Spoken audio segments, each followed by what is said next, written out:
বিসমিল্লাহির রহমানির রহিম।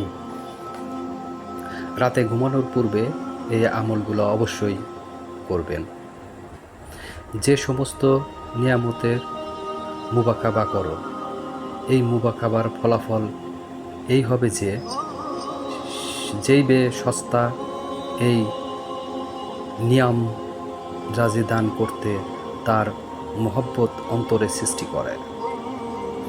এই মুরাকাবা করার সুন্দর পদ্ধতি হলো যা হজরত ওয়ালা বয়ান করেছেন, তা হলো এই: রাতে ঘুমানোর পূর্বে 5 থেকে 10 মিনিট এই মুরাকাবার জন্য নির্দিষ্ট করে নাও।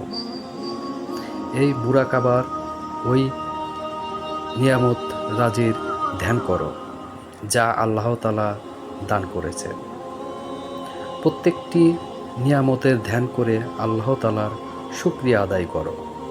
হে আল্লাহ, আপনি শ্রীয় দয়া ও অনুগ্রহে আমাকে চোখ দান করেছেন। হে আল্লাহ, আপনি আমাকে কান দান করেছেন এবং এর মধ্যে শ্রবণ শক্তি দান করেছেন। হে আল্লাহ, আপনি আমাকে জবান দান করেছেন এবং এতে বাকশক্তি দান করেছেন।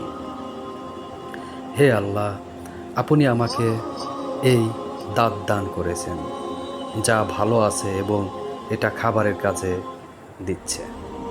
হে আল্লাহ, আপনি আমাকে হাত দান করেছেন যার মাধ্যমে আমি নিজের কাজকর্ম করে থাকি। হে আল্লাহ, আপনি আমাকে পা দান করেছেন এবং এতে চলার শক্তি দান করেছেন। এভাবে একটি অঙ্গকে নিয়ে কল্পনা করে তাতে আল্লাহ তাআলা যেই নিয়ামত রেখেছে তার কল্পনা করবে। এরপরে আল্লাহর শুকরিয়া আদায় করবে। আসসালামু আলাইকুম ওয়া রাহমাতুল্লাহ।